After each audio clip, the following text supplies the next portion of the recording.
Cycles, man. Sheesh. That'll happen, but Can you imagine if you did the pod? anyways, Can you what's up? imagine if you did the podcast on Bike Week, like downtown? Odd. I wouldn't You be couldn't there. get a word in. All you hear is just motorcycles outside of your window, outside your house, like all day long. But with that being said, we are now live with the next episode of our podcast series. And it'd be a pretty short intro because we have a lot to get into. We have a lot to discuss. So we're just gonna, jump right into it. Probably the biggest segment we have today is Marvel. There has been a ridiculous amount of Marvel stuff, but surprisingly, we also have quite a bit of video game related things to go over as well, which normally doesn't happen because there's normally not a whole lot going on in that side of things. But anyways, the first kind of segment we're going to get into is Star Wars. But before we do that, I did want to bring up something interesting regarding the WGA writer strike that's going on right now. So let me transition over so you guys can see it. So right here was a very interesting tweet from one Daniel RPK, who is a pretty well-known scooper at this point. We've covered a lot of his claims or scoops, whatever you want to say, in the past. But a couple days ago, he responded to someone on Twitter right here, and they said, "I heard somewhere most of the studios want to compromise with the WGA strike, but that Netflix was the one holding everyone up." And then Daniel RPK responded to that and he said, "I heard the same.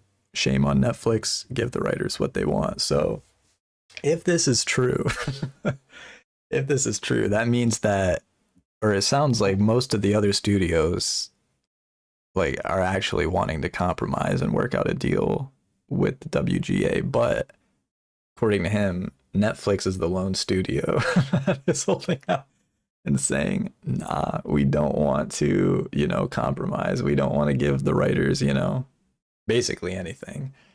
Which I think is funny because I don't know if you guys remember. I don't know if we talked about it on the podcast, but a couple months ago, there was that story that came out that basically all those writers started to come out and say Netflix is by far the worst streaming platform to work for.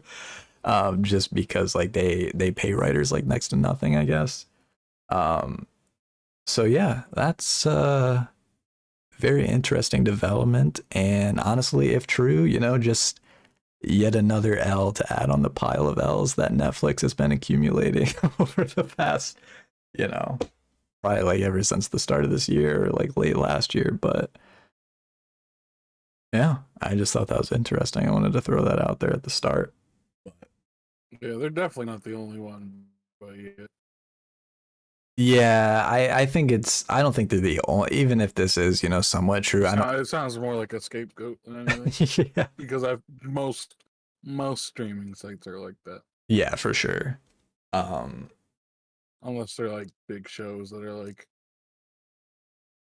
just have a lot of money behind it. Yeah. Yeah, it could definitely be something like that where, it's just kind of the popular thing now to just hate on Netflix, rightfully so. maybe they're just trying to figure out okay, what studio, who's to blame here, which studio can we single out and be hey, these are the ones, these guys are the ones responsible. So they're yeah, we'll just throw Netflix in there. But yeah, instead of it being oh man, how did this whole industry allow the industry to get like this? And so it's Netflix. See, I was watching that. It's funny you bring that up because I was wondering that too when I first saw this. I was like, how can one studio have that much power? If it's true that literally all the other studios want to compromise except for Netflix, how are they not like? How is there not like a majority vote where Right. they're just like, all right, like, sorry, Netflix, like, we're all in agreement, like, just because one studio is saying otherwise, we're not letting that hold us up. So, um, yeah, I don't know. I mean, I'd imagine there's probably some truth to this, but like you said, I'd imagine it's Oh, for probably sure, at yeah. least a few studios. It's probably at least a few Yeah. studios that are in that I boat. 100% believe this, but I don't believe that they're the only ones. Yeah, for sure. But anyways, I just wanted to throw that out there, mention it right at the start of the stream. But anyways, Throw shade now at Netflix. You think it is something as simple as they all can't agree on password sharing? Oh, bro, it might be, honestly. it's funny you say that too. Did you guys see Netflix that? is, yeah. Well, not only like their new policy, but did you see like a couple other streamers have been like throwing shade at them on social media for Yeah, that? like, who Like, do they think they are? People will just stop yeah, Netflix. Like, people aren't just gonna, oh man, now I gotta pay for it. No, that's not how it's gonna work. Those same people are just gonna find better ways to watch They it would for get free. more subscribers if they just came out and said, we're not password sharing. wait, Or what? They would Or if get they mean we're more. charge not you getting a rid of? ridiculous monthly fee. True, Mhm. but It's just expensive, dude. If HBO is not that expensive, you don't deserve to be that expensive. true. Yeah, I mean, I know Although I'm why. sure I know that'll why, change but soon. it just doesn't make sense because they're probably losing a whole You bunch of pay $20 money because a month for Stranger they've Things. been they've been wasting a whole bunch of money on like shows that they literally cancel after one season and they don't do well, so they're just like pouring a whole bunch of money in like basically nothing. And now they're like, oh, well, because of our absolutely terrible brain decisions, yeah, you guys are gonna have to pay the price. And we're like, quite literally, so we're raising the prices to kind of offset that. And, we're charging you if you, decide to password share. But anyways, that's enough. That's enough talking about Netflix because, I don't want to give them any more light of the day. But anyways, we move on to Star Wars, and yeah, there's just a couple quick things that we'll go over before going to the next segment. So the first of these is that Ahsoka has now been given a official premiere date of August 31st. So that's when it'll be coming out. I mean, they previously only said it was coming out in August. We didn't have, an actual official date yet, but now we do. So there you have it. And along with that, it's now being reported that Tamura, however you say his name, Morrison, basically the guy that plays, the clones in, the prequel trilogy, Jango Fett, Boba Fett, all of those guys. He plays, he plays all of them. But it's being reported that he is going to be appearing in the Ahsoka show as Captain Rex, who, if you don't know who that is, he's basically one of the main characters in the Clone Wars animated show. And if this is true, this would be his first appearance in live action, which, would be pretty cool to see. But we'll see. We'll see what happens. But with that being said, we'll move on to the next. And it's now being reported that season 4 of The Mandalorian is likely going to be delayed because of the WGA strike. I thought this was interesting though, because didn't Jon Favreau literally say that he was done writing the script for season 4 like months ago? So if that's I true, think so, but it's probably the same case where they're writing and editing while they're shooting. it could be. It could be. I mean, yeah, I guess we don't really know their exact process for, how they go about doing that with the Mandalorian, but I mean, it has to be like that because there's no if the script is done and they don't plan on changing it at all. I mean, there'd literally be no reason why the WGA strike would delay it. So it probably is something to do with that. But But yeah, we'll have to see. The longer the WGA strike goes on, the more and more we're probably gonna see, you know, projects like these and more start to get delayed, pushed further back. And we'll actually later on in the podcast we'll be talking about some other shows and movies that have also been hit with indefinite delays because of the strike as well. But with that being said, getting back on track a little bit, kind of relating to season 4, well, The Mandalorian in general, but the creators Jon Favreau and Dave Filoni also recently said that Ahmed Best is very likely going to return at some point as, Jedi Kelleran Beck, which, we saw in the most recent season of The Mandalorian. Again, something we pretty much all expected to happen, but, I guess now we have official confirmation that that's likely going to be the case. And with that being said, we move on to the next one. Now, Scooper Giant Freaking Robot. Yes, that is their name, by the way. But he is basically claiming that, how he knows this, don't ask me, but he's saying that the Force... trust me, bro. The Force ghosts of both Luke and Anakin are expected to appear in the next Star Wars film alongside Rey. Again, Jesus. I don't know how he would know such a specific detail this far out, especially considering they don't even have the final draft of the script yet. Unless the only thing I could think of is maybe they've already been contacting these actors to play in the role and they somehow heard about it or someone heard about it. I don't know. But regardless, that is a rumor that's going out there right now. So yeah, we got that one. And just 2 more things left relating to Star Wars. The first of those 2 is that Mark Hamill, those of you might know him, as a pretty small role he played called Luke Skywalker. Not many people have probably, heard about the role, but... Oh, is that old guy in the new movies? Yes. Yeah, I think so. I'm not 100% sure on that, but...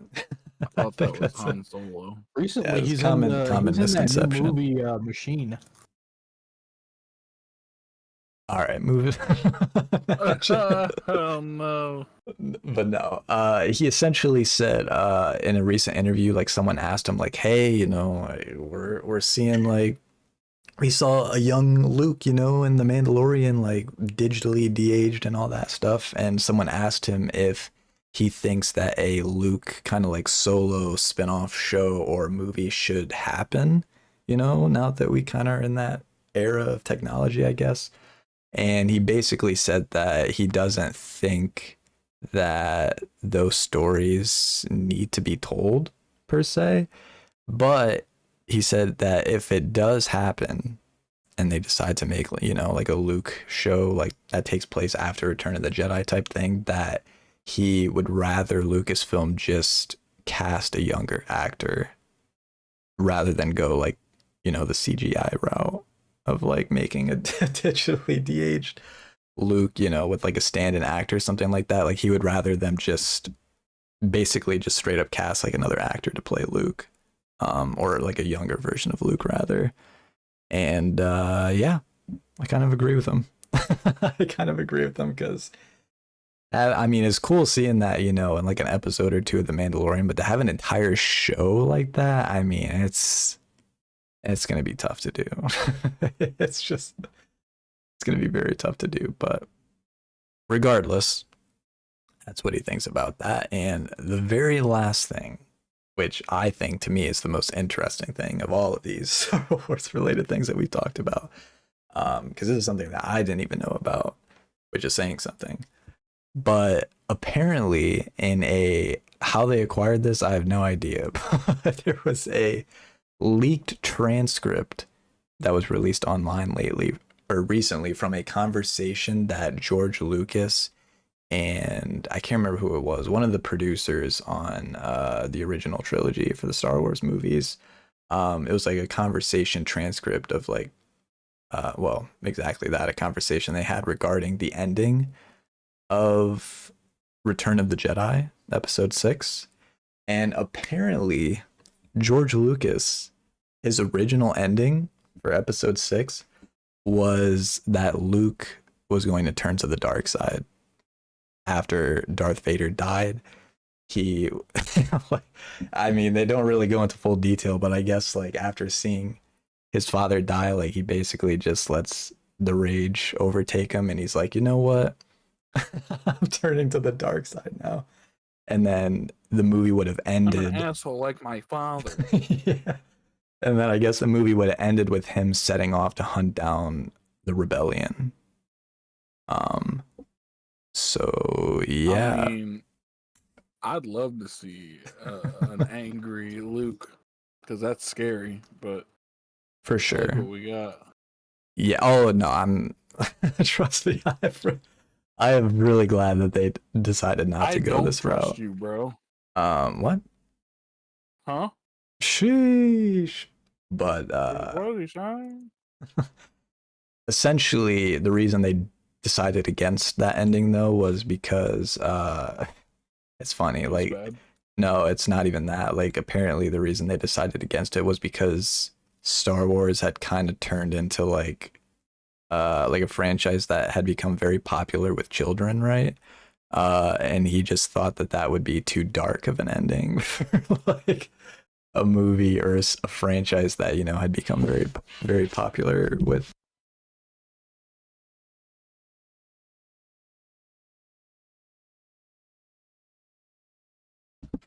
Hello? Sorry about that. I had to mute real quick.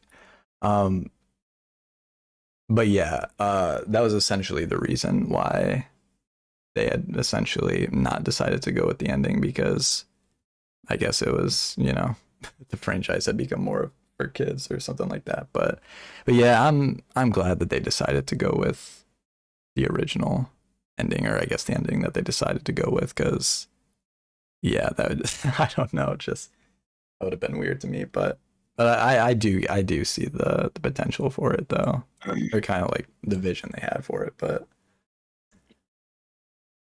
yeah, that's all I got.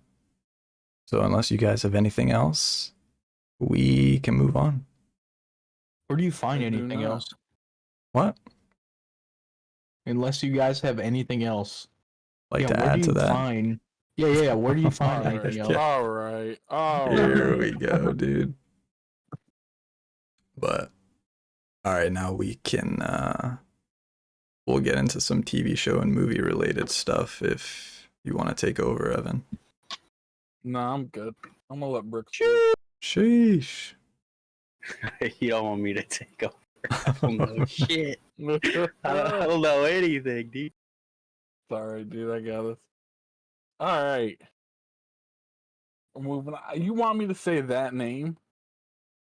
That's What? not a name. Anyways, HBO's head of drama, Francesca Orsi, has revealed that they're planning a 3-season run for the next Game of Thrones spin-off series, Knight of the Seven Kingdoms: The Hedge Knight. She also cautioned fans that there is no guarantee that the Jon Snow spin-off show will ever actually happen, despite its announcement last year. So, I'm honestly, I was so cool on just like never watching Game of Thrones again, but then, That broke. what's the one that just ended?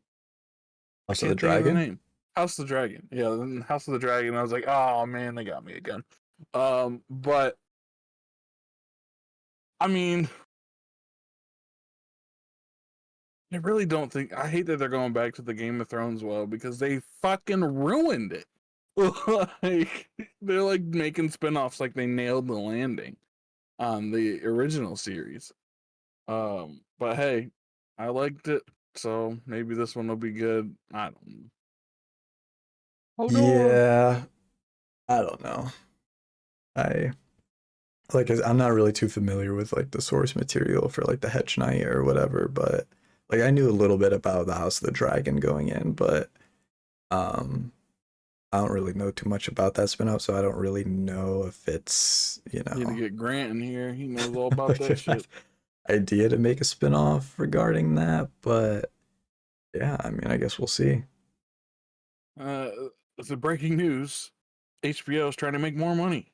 Right. But moving on to something I care a little bit more about. Lionsgate recently confirmed that a fifth John Wick film is currently in early development, despite recent rumors to the contrary. They did not confirm yet if Keanu Reeves or director Chad Stahelski would return for this movie. I'm sure when they say pre-production or like early development, like they're just trying to write a script for whenever they eventually make another one. I don't know if we'll see it soon, but the studio owns all the money, so True. Yeah, all I can say is, I won't watch it if it doesn't have those two in it. yeah, that's essentially what I was just gonna say. Like if they don't have that guy directing, and if Keanu Reeves doesn't come back as John Wick, I mean, then it's not really I love John Wick. watching John Wick without having John Wick. That's what You know? I'm saying, Right, dude. like yeah. It's not even John I Wick love at that the point. action But scenes that Chad Stahelski doesn't film. Oh wait, it's none of them. They're all his. yeah, I don't Well, know. I mean, maybe they could get a director that might do a decent job. I don't know, but nah, I'd rather they not make one. I'd rather they just, if they're gonna keep in that universe, just do the spinoffs like they're doing. Like, Yeah. they don't need to make a. I mean, I probably won't watch them, but although the one about the hotel, I do want to watch. the Continental, Yeah, yeah. even though they blew it up. Damn, What? dude, spoilers. Bro, get out. I know, I need to catch up on a lot of Leave, shit. dude. You don't watch anything. You watch grass grow, bro. Facts. True. Facts. But anyways, before I derail us, Mhm. you're gonna make me say that. Scooper, I hate that word. Scooper, My Time to Shine Hello, has claimed that a long rumored G.I. Joe Transformers crossover film is Hell currently yes. in the early stages of development. Jesus Christ. Throw the Ninja Turtles in there too. Yeah. Yeah. They better get my man to film those movies. Oh, Michael Bay. Michael Bay, dude. Um, And it better have who was in the first G.I. Joe? Channing Tatum. Oh, It Channing better have Tatum, Channing yeah. Tatum in it, dude. I want him back. He's playing Joe. Yeah, this was crazy because I didn't know that they were like trying to get like Yeah, a me project neither. like this going. That's like a Apparently they've been trying to for like the last 10 years get like a crossover project going, but they just haven't been able to yet. But I mean, I guess it kind of makes sense, maybe, as to how a crossover could potentially work, I guess. But yeah, that's definitely a wild development for sure. I'm gonna give that 2 thumbs. Who cares?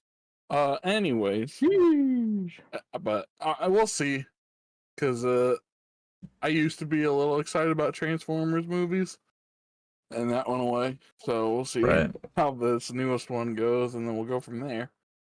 But moving on to something I also don't really care about. The Yeah. first teaser trailer for the live-action Five Nights at Freddy's movie has officially released online. Yes. It doesn't show much, and people are freaking out about that. I know. Wait, Like what do you a good mean? way or a And bad their way? eyes red. Oh, you're saying like in a bad way? People don't. Yeah, they're People like, don't why mess are the with it? eyes red? They're not supposed to be red. Hmm. Like, I couldn't I tell don't you if that's right or wrong. Yeah, I don't really know too much about, the No Five more Nights at actors. Freddy's lore, but I mean, from pretty much everyone I've seen, like Five Nights at Freddy's, like YouTubers and whatnot, like they pretty much all been praising the trailer for being like Oh yeah, almost no, exactly I'm not saying that accurate. they were hating it. I'm just saying they were fucking flipping out over the Right. eyeballs. Oh, of course. I mean, there's always like people that just flip out about like any small detail if it's not like,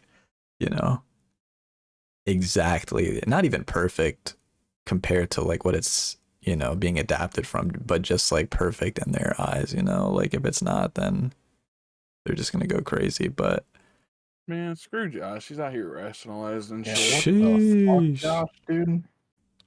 But yeah, no, like I said, I don't really Some know rocks, a whole lot about the lore, but I guess a lot of people are saying like there were like more than a few scenes in this trailer that are pretty much exactly how it is in either like the games or like the lore itself. So we'll see. I mean, I'm hoping it'll be good, but we'll have to see. All right. Well, that's all I got. All right, sounds good. Well, See you later. Ben, I believe it is your time to take over, and good My luck time to shine. because Hello, you get no break. So good luck. bro. Yeah, I'm just looking at this. This is man, I got some breaking news. So first on the list here, new trailers for the following films have been released online. Martin Scorsese's What? No.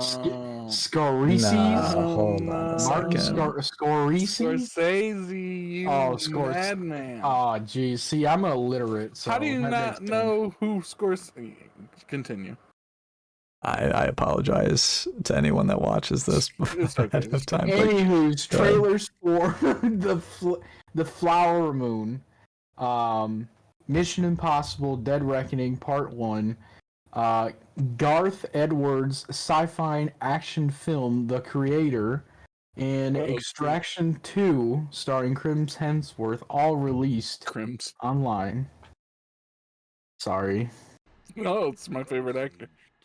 I love Crims. Hemsworth. Chris yeah, Hemsworth. so we're not gonna take the time to, break down all of these trailers, but which of those trailers are you guys most looking forward to? Or I guess like which trailers do you think like were the most interesting to you of those four that were mentioned?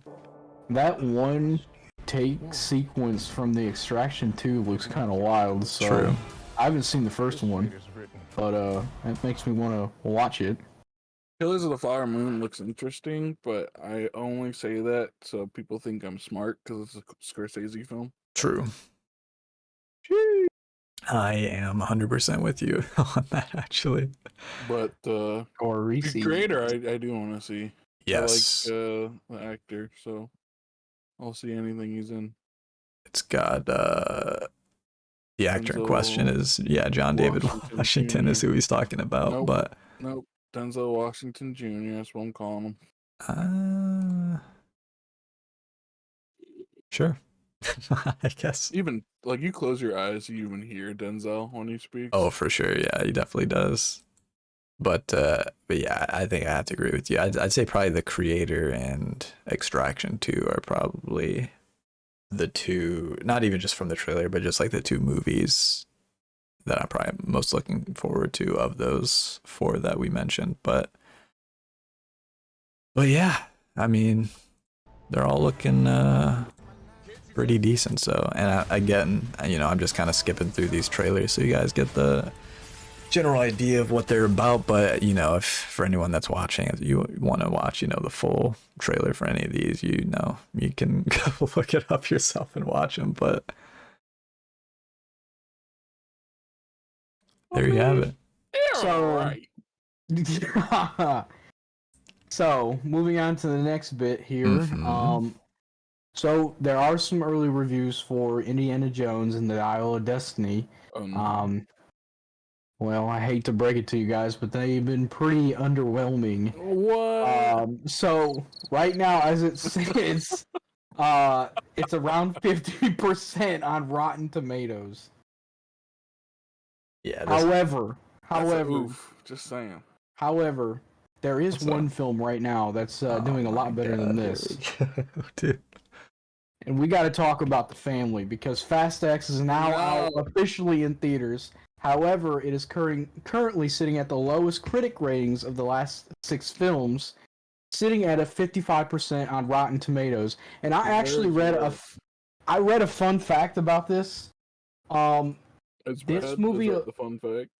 Yeah. Here's the fun fact of the day.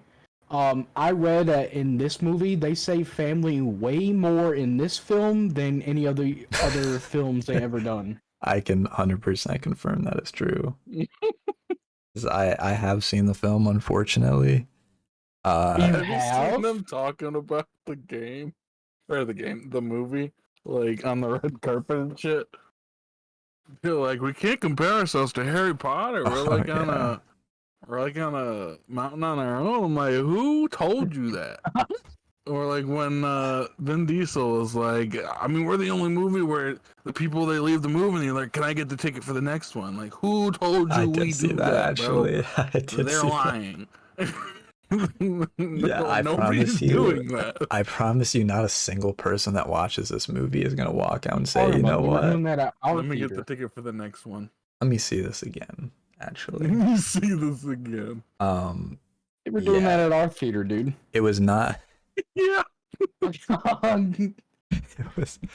It was not my choice to watch this, by the way, but I did see it. And I mean, I don't know how Were you I don't know forced how to watch comfortable you guys are with me just dropping spoilers, but It was Yup, good. I who will- gives a shit. we'll say. Jesus. I'll just throw out, you know, some Did it go fast? kind of examples that kind of leave out. I'll try to leave out as much, you know, of the details as I can, but let's just say I went into this, I was like, you know what, let me just go in and like see if I can just, you know, poke fun at it and see if they just go even crazier than the other movies have been. And I was not disappointed because they did some, and trust me, They this went to the is center saying of the something. earth. When I'm about to say this is saying something, they did some things that I did not even think that they would they would even fathom of possibly including in the movie. Let's just say that they bring someone back from the dead, as they've already done multiple times. Oh my god, That- dude. that's When not- is it gonna end? That's not anything new because they've brought back what, like 3 people anything from the dead family. already.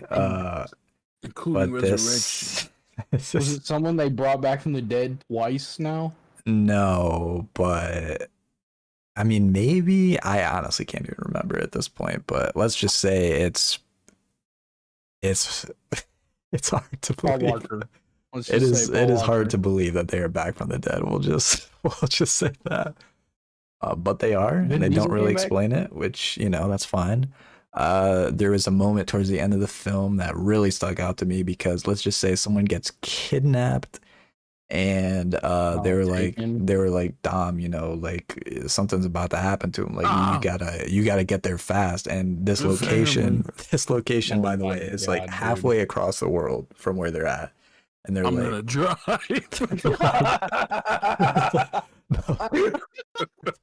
they're like, I don't know how you're gonna do it, but like you need to get here like ASAP because like I don't know what they're about to do. And then cuts to the next scene and he's there.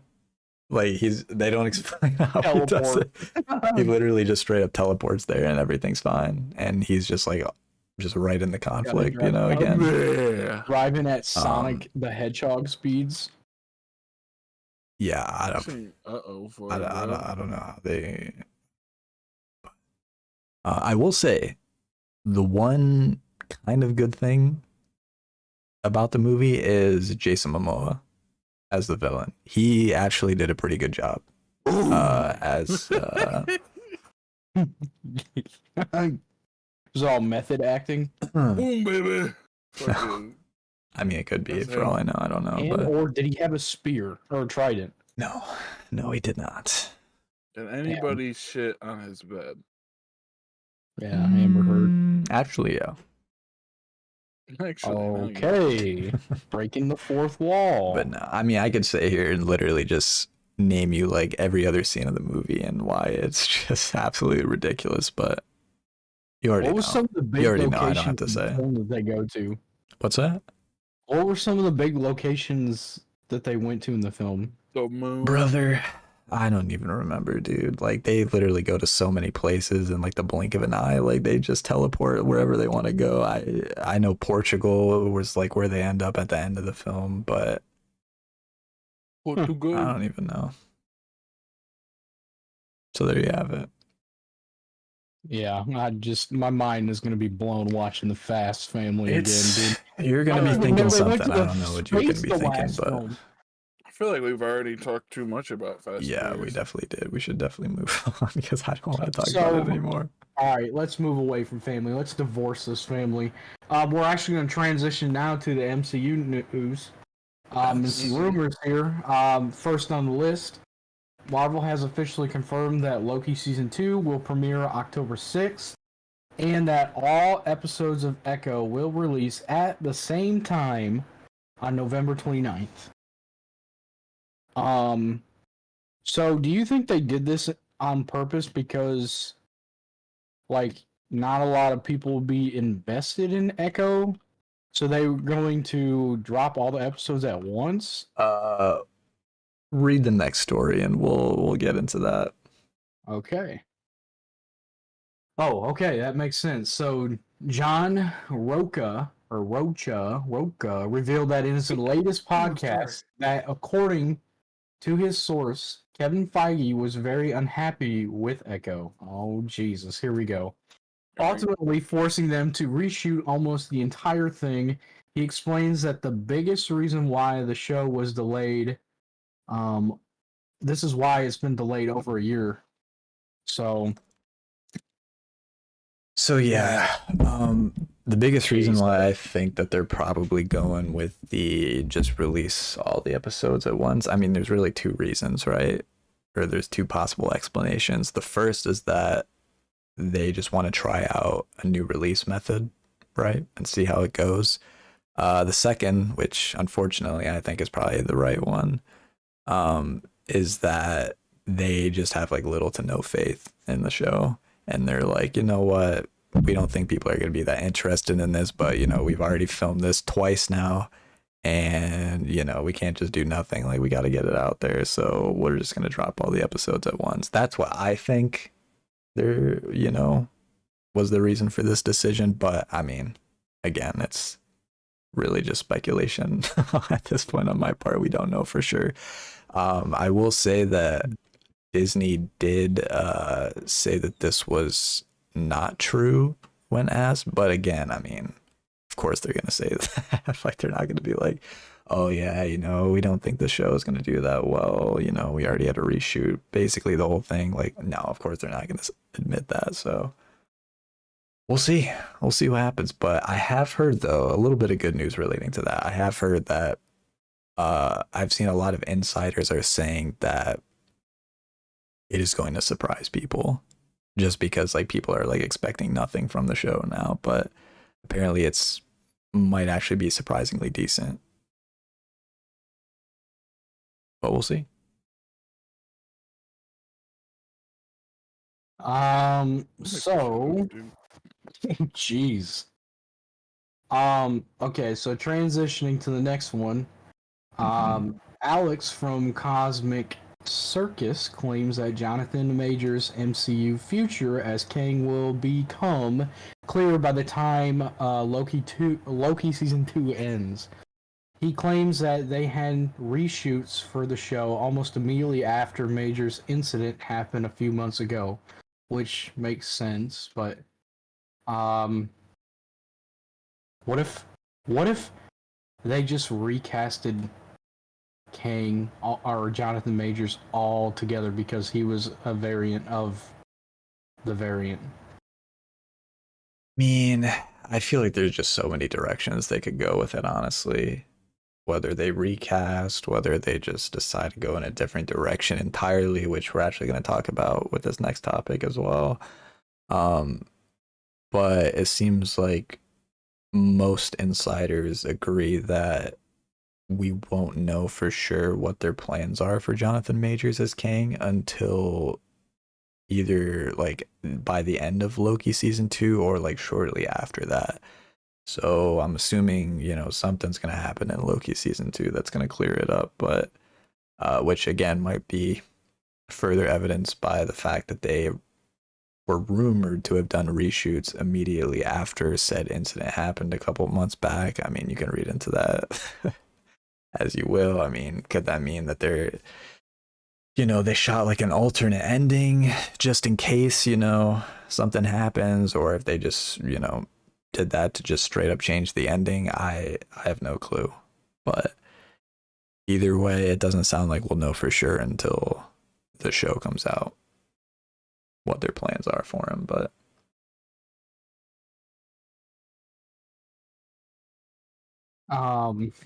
Yeah, I guess we'll just wait and see how that plays out at the end of the series. Okay, so according to this next news here, so Marvel author Joanna Robinson, she was told by someone at Marvel that Kang was not originally going to be the main villain of the multiverse saga, but they changed course after the success of Loki season 1 and seeing early footage of Quantumania. She did not reveal what their original plan was going to be as she came out with this information.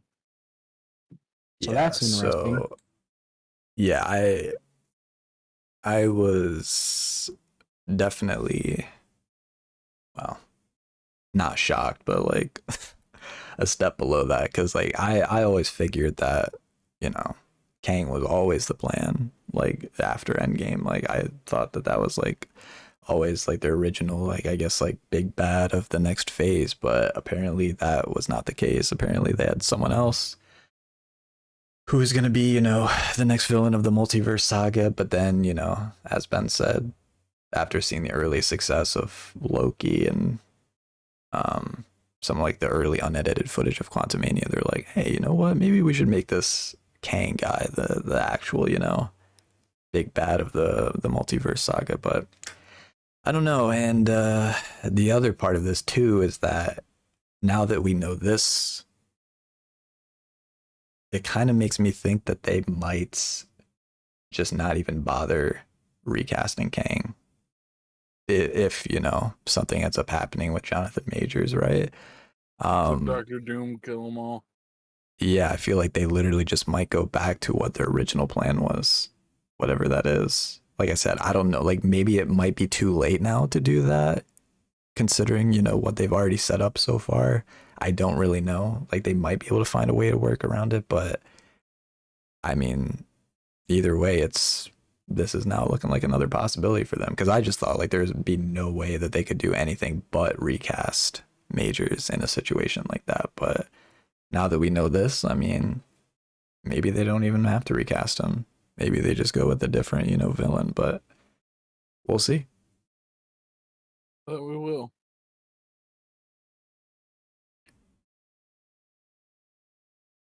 So, again, I guess only time will tell. Yes. But it is very interesting that who else could they have casted as a main or a villain for Ant-Man in the third movie if it wasn't going to be Kang, No, that was always going to be the case. Kang was always going to be the villain of Quantumania. They're saying like the villain of like Avengers, saga. Like Avengers. I see. What would it be? Avengers 5? Yeah. Is that the Kang? Yeah, Avengers 5 and 6. Like Kang, I guess, like wasn't originally supposed to be like the main villain of those movies. So yeah. As to who it could have been, like I said, I literally have no clue. There's like hundreds. Well, maybe not hundreds, but there's quite a few that Evil Ant-Man from the comics that it could be. I mean, it's hard to say, but So, anyways, we have Aubrey Plaza posted an image on her social media recently that might have leaked the title of the upcoming MCU project called The Darkhold Diaries. I don't know if you guys saw this, but dude, this was the funniest thing, honestly, because she just like straight up trolled Marvel and just straight up leaked this. You can kind of see from the image here, but this is the exact image of what she had posted online. But yeah, I mean, some people, we don't really know for sure what this is yet. a lot of people are saying that, it's either going to be a show or a special presentation. But some people are even saying that it might just be the name of one of the episodes of Agatha. Why they would have like this whole stylized like logo for the episode. Maybe each episode is kind of like how WandaVision did it. That could be. It's kind of That like a could be, different but style for, I don't know. yeah, we don't really know for sure, but either way, it's just hilarious that she just, straight up took a photo of this and posted online. Because I mean, maybe That's like Tom Holland level. Yeah. I mean, like, to be fair though, Audrey Plaza is a bold person. Oh, for sure. Yeah, she probably does not care at all what Marvel tells her to do. But if anything, this could hype up that project if it comes to fruition. Yeah, for sure. But yeah. Can you imagine? Never mind. Okay, so next on the list here comes from Scooper Daniel RPK. Claims that actress Okawee.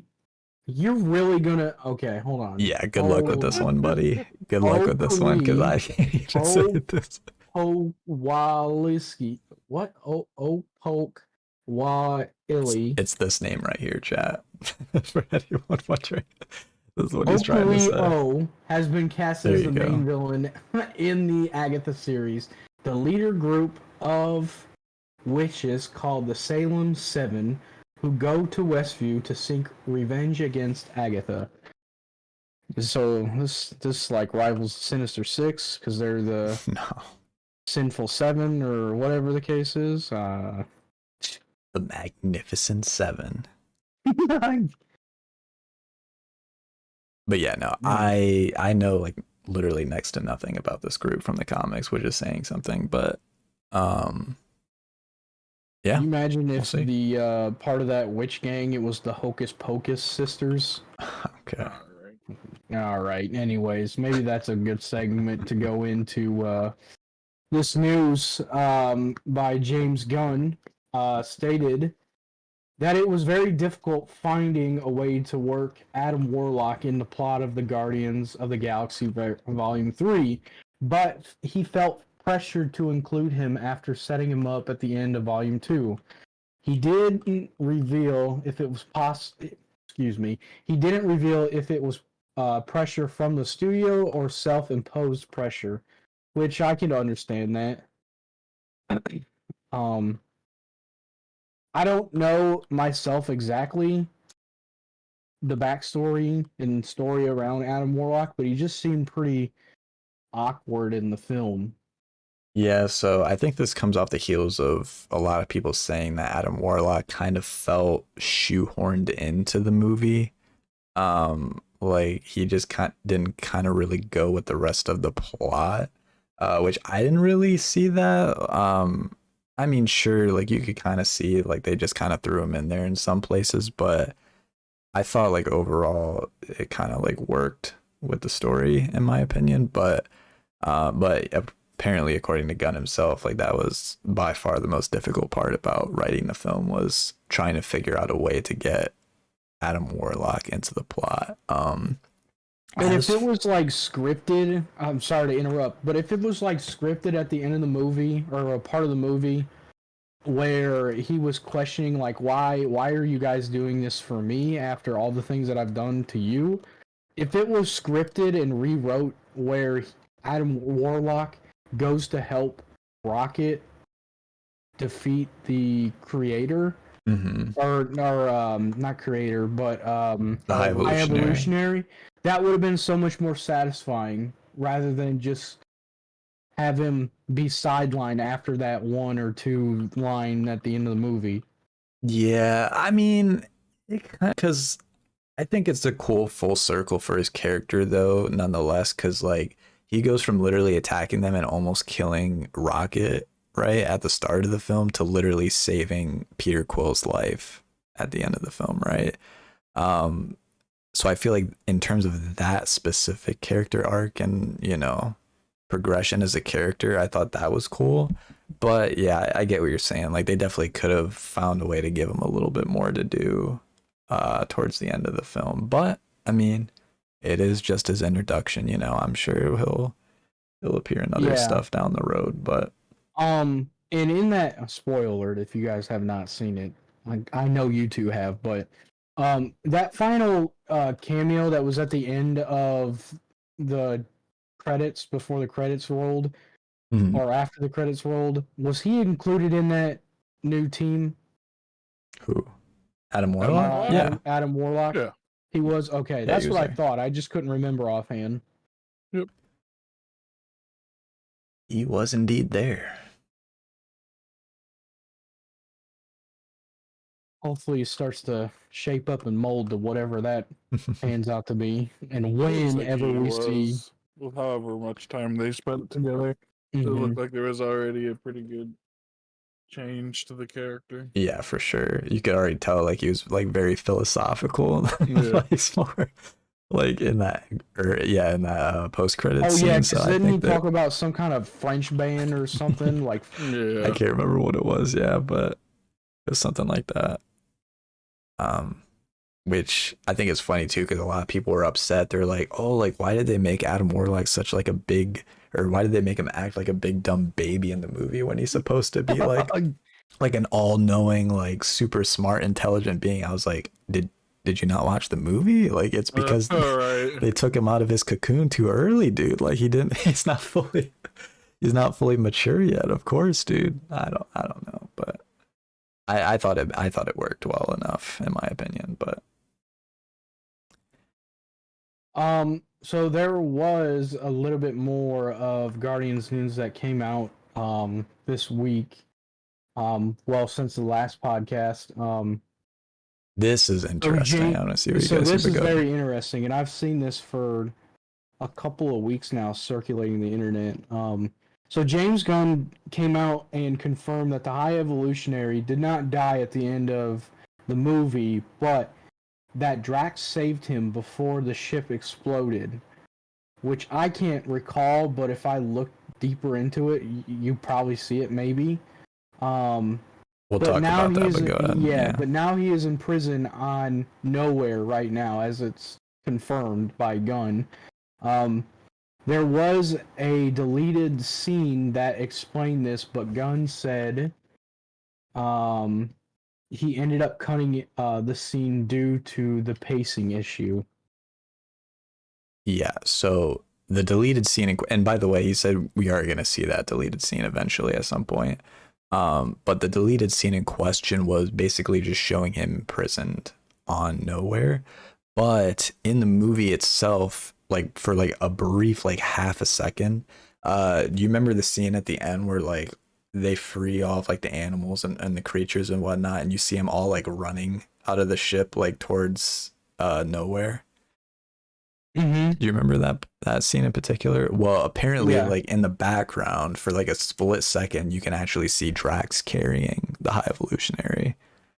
It's like a blink and you'll miss a thing, but it is there. It is there in the film, but they don't really put that much emphasis on it, obviously. But yeah, that was very surprising because I literally just let him die. I'm serious. I literally straight up thought that they just let him die in the movie. I mean, I thought he exploded himself. That's what I'm saying. Like I thought like he died on the ship, which I was like confused about because I was like, wait a second. So Rocket said he's not gonna kill him because he's a guardian of the galaxy, but he's just gonna let him die in the ship, like regardless. Like that doesn't make sense. Batman and Batman That's Begins. what I was just gonna. Yo, we're about to get. It's funny.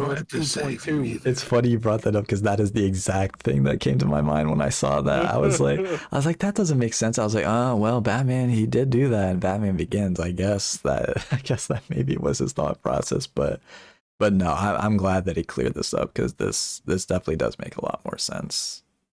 But I mean, I'm just excited now that we potentially get to see Counter Earth 2.2. yeah, I mean, he's still alive, so we could see him again Which, by at the some way, point down the road. But in all honesty, with this little bit of news, I would not mind seeing that, whatever his face name, play high, whatever his name is, play High Evolutionary again as the villain. Oh, He was yeah, for great. sure. yeah, He was awesome in that movie. I But, agree. So we've got some news from Scooper. Can we get some toast? He claims that Magneto was originally a major character in the Multiverse of Madness before ultimately being written out of the final script. Elizabeth Olsen confirmed rumors that Daniel Craig was originally going to appear as Balder the Brave before the actor dropped out of this project. Interesting. Yeah. There's been, I mean, that's pretty much self-explanatory, but there's actually been a lot of like weird stuff going around about Multiverse of Madness recently, mainly by Elizabeth Olsen herself. Like I saw somewhere that we're not gonna get into all of it, but Stop yapping. I saw somewhere that she was like, true, but she said something like the writers, like the script had to literally be rewritten like a dozen times because the writers weren't allowed to know the full plot of WandaVision like beforehand or something like that. Which, I mean, she was there, so I mean, it's not. I can't say no. She doesn't know she's lying, but that seems indeed there for both of those. It still just seems hard to believe though. Like I can't imagine like Kevin Feige would just be like yeah, no, sorry, we can't like write a movie that takes place after this, but we can't tell you what happens in the show. But who knows, man? Maybe that's why some people thought that the movie wasn't as good as it could have been, but who knows? It's all in the past now. All we can do is speculate, but and so the very two last things that I have on my list are going to be revolving around Captain America 4. So first, Rosa Salazar, has reportedly been cast as Diamondback, leader of the Serpent Society in the New World Order. And then from this too, there were also some photos that were going around on the set of Captain America 4 that have revealed that Sam Wilson's new costume, as well as confirming a wrestler WWE Seth Rollins, was casted in this film, likely as a new member of the Serpent Society, which that's pretty cool. We get the exit of one former WWE member to a new WWE member to the MCU. Yeah, so I'm not gonna show any of the set photos showing, the new costume and all the characters that are going to be in it and whatnot, because I don't know if I'm allowed to. I don't, want the video to be striked or taken down or anything like that. So yeah, we're not going to show it, but if you are interested in seeing what Sam's new suit is going to look like, among other things, I mean, it's pretty easy to find online if you are interested and wanted to look it up. But so I'm really curious to know your guys' thoughts if you've seen this picture. If you guys like that they changed again Sam's costume. I'm not gonna lie. Yeah, go ahead. Because to me personally, the Falcon and the Winter Soldier final costume for Falcon was, the new Captain America, Anthony Mackie, was fucking awesome. Agreed. Yes. And I feel that this is a huge step back. Now, I understand if they want to pay homage to Evans Captain America with his similarity of or linear costume progression throughout his arcs. Right. But like to me, it just feels like a huge downgrade. Yeah, I mean, I guess we don't really know if that's gonna be his new costume going forward per se. Like maybe that's just like a costume that he uses for like a specific scenario in the movie, you know what I mean? Like maybe it's like a stealth costume or something like that.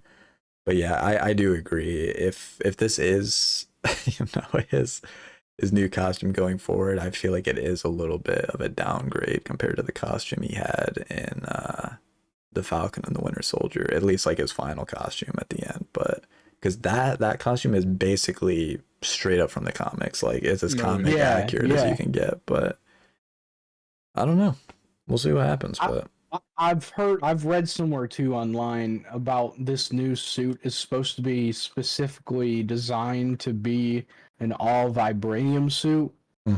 So I don't know if that necessarily means that the suit is his shield rather than carrying a shield around if he has fucking wings. Right. But I mean, I don't know. So I guess we'll see where it goes.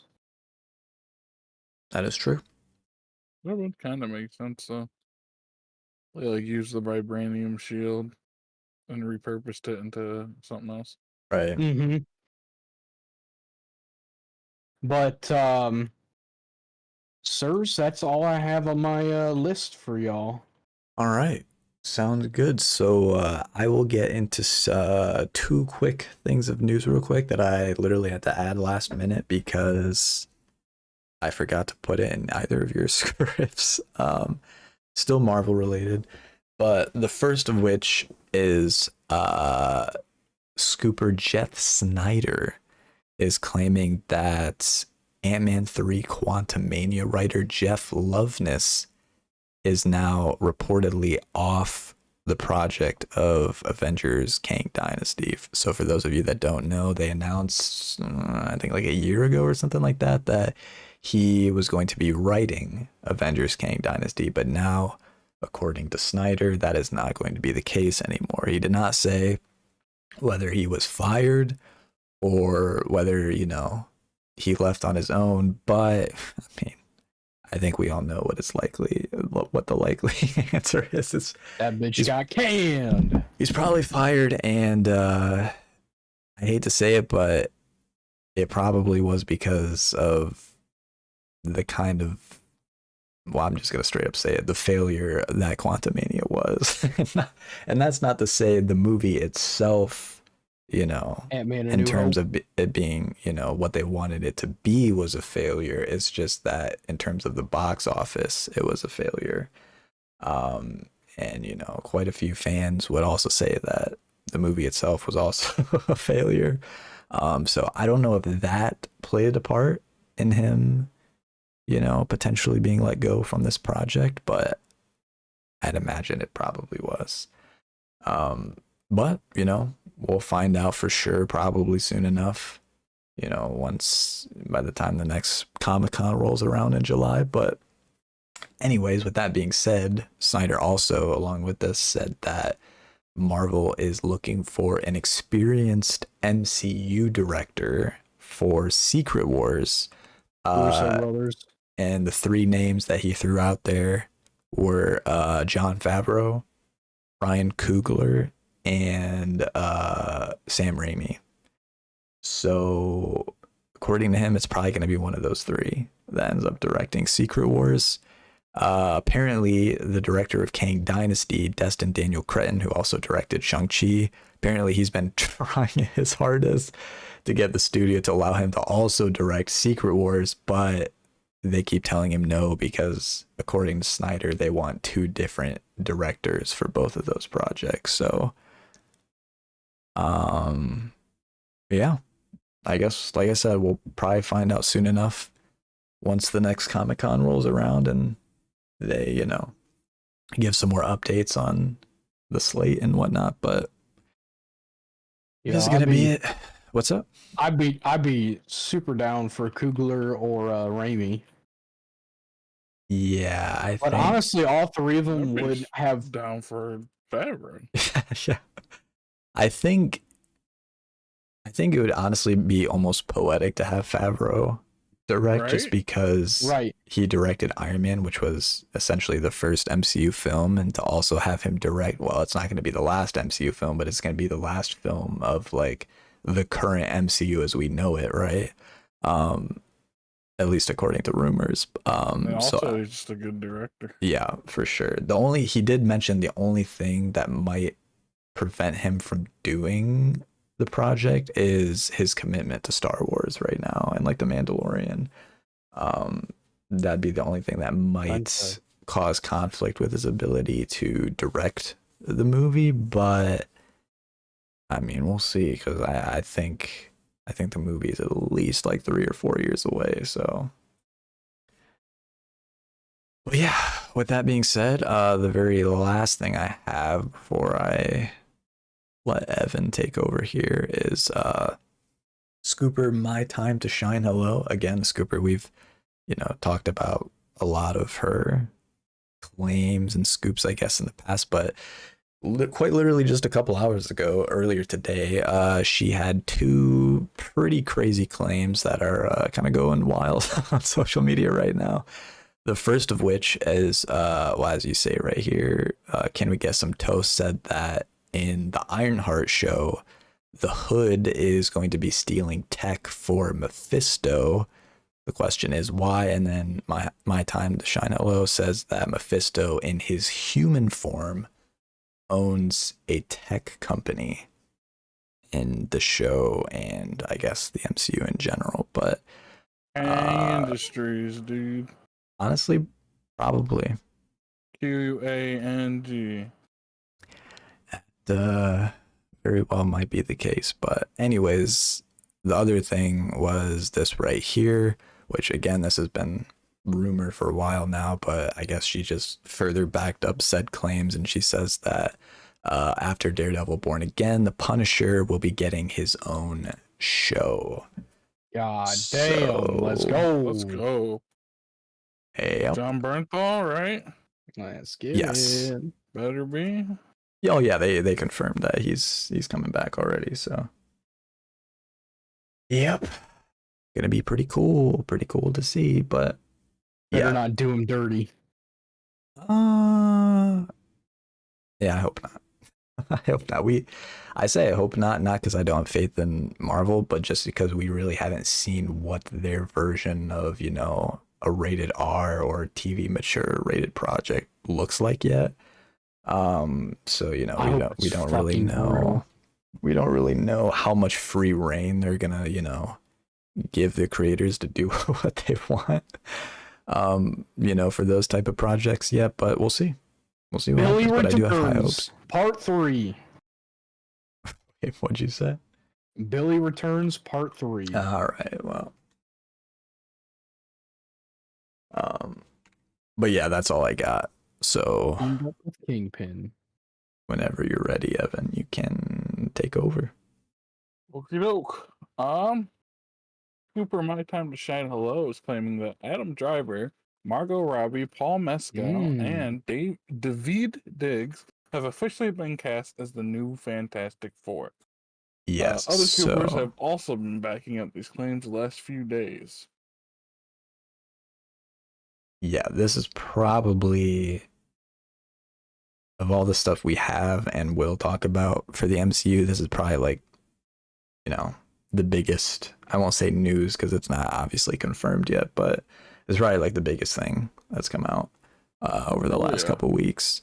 I will say the thing that's a little bit surprising about this is that she had literally said, and I'm pretty sure we talked about this on the last podcast, that Paul Mescal had passed on the role because he wanted to do other projects instead. So the fact that she's now saying that he is 100% locked in to play Johnny Storm, I don't know what happened there. I don't. I mean, money maybe couldn't resist. Maybe that could very well be true. Again, she didn't really elaborate and say anything on that, so I don't know for sure why that could have been the case, but or maybe like, the the first one, maybe she heard wrong, or maybe the source was wrong, or whatever. I don't know, but Maybe she lied. true, that's also a possibility. But yeah, Everyone just wants drama. as of right now, it's looking like these 4 actors are likely going to be the new Fantastic Four, but we'll have to wait for official confirmation to know for sure. But I don't know. What do you guys think? Or give me all the Adam Driver, dude. More. More. I agree. Well, seeing as 2 of those people, I have no clue. I am all for the other 2. Yeah, I agree. And it would make sense because they did say they wanted New actors. 2 big names and 2 no names. True. Although Paul Mescal is kind of a bigger name. Yeah, he's starting to get pretty well known. I feel like that's more recent than anything. Yeah, for sure. But yeah, no, I'll reserve my what I think until we see some like concept. Your final thoughts, yeah. Official. But I'd be okay with that. Like I'm not hating on that. I agree. I think it's pretty good casting. Pretty good. I want to see Adam Driver in more like comedic roles, but because there's got to be a serious side because of who the character is. But he's also, he's a goofball sometimes. Right, for sure. Yeah, it'll be interesting for in sure. the movies I've seen him in, where he gets to add a little bit of levity, it was pretty good. So. Yeah, I agree. Yeah, like you said, I'm not really too familiar with the work of Mescal or Diggs, but I mean, from what I've heard, they've like the stuff that they have been in so far. Like a lot of people say they've done like a really good job acting wise. So we'll see, but so far looking so good. All right, well, moving on to something a little more questionable. Okay. Antonio Banderas posted a video of him getting an exact copy of his face made for an upcoming movie, which multiple scoopers have since claimed is for his role as Galactus in Fantastic Four. Oh, Jesus. Jeff Snyder has claimed that Emma Stone was originally offered the role of Sue Storm, but she wanted more money than the studio was willing to give. Don't care about that. Antonio Banderas, huh? You want Puss in I know we Boots talked your about that Galacticus? before. And I remember saying, why is that their choice? It's funny too, because if the rumors are true that Denzel was their first choice to go from Denzel to Banderas is downgrade. And I like both actors. Right? Downgrade. I mean, yeah, I'm not trying to like throw shade on Banderas, obviously. I mean, I'll take him. He's a good actor in his own right, but yeah, I don't know. Let's get real here. I guess we don't really know like what their vision for the character is or what they want it to be yet, but they must have a sick dub for his voice if they're really going through with this. Yeah. What? I don't know. They must have a serious like sound dub for his voice, or plans for his voice for the upcoming role. But like, still, how could you not want Denzel Washington? Well, they did, but according to the rumors, he did not want to do it. Bro, give him some money. You want me to be a giant spaceman? Nah, man, I ain't doing that. Give him some money. Money changes everything. I don't think that really matters to Denzel at this point, dude. But well, then give him some more money. We'll get David Washington, you old fuck. We'll just get your son.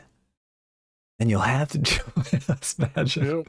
Well, you don't have a choice. You guys are essentially the same. Honestly, out of pocket, Oh no, here we go. like, do you think, when did we see a cameo of Tenacious D or Jack Black in the MCU, you know? Well, we got them in Star Wars. It's only a matter of time. I saw a lot of people fan casting Jack Black as the Mole Man in Fantastic Four. He'd do it too. Oh, he for sure would, yeah. Mole man, mole man, mole man, man, mole man, mole. No, But okay, yeah, we'll have to see. It's not Peaches, but it's Mole Man. Okay, you gotta stop. I'm trolling. I was the one that brought up Mole Man. That's my fault. That is your fault. And you will pay. More! More! All right, what else you got? What else you got? All right. Moving on. Brianna Hildebrand, and Shioli Katsune. Are you making these names up? Yeah. Mhm. Are now confirmed to be reprising their roles as Negasonic Teenage Warhead and Yukio in Deadpool 3, which has now officially started filming. Halle Berry's hairstyle in her latest Twitter post has led many to believe that she will be returning as Storm in the film. That would fit because they've been saying that multiple previous X-Men might make an appearance. Yeah. And I don't know if you guys saw said photo in question, but I have it up on the stream for those of you that haven't seen it. And I mean, yeah, I gotta say it looks pretty similar to what, Storm would have. So I don't know why, she would just all of a sudden decide to, dye her hair this color if she wasn't planning, on being in the movie, unless, of course, like Evan said, she was actually, she's just messing with the fans. But yeah, I don't know. We'll see. But definitely looking like more of a possibility now, that's for sure. So one quick aside too, I will mention, even though Deadpool 3 is still on, like they're still filming right now, and they don't have any plans on halting due to the WGA strike, but I did see apparently like they are not allowed to like ad lib or improvise any lines, which if you know Ryan Reynolds, that's gonna be that is going to be very difficult to do. That sucks. So yeah. Well, I guess they could go back.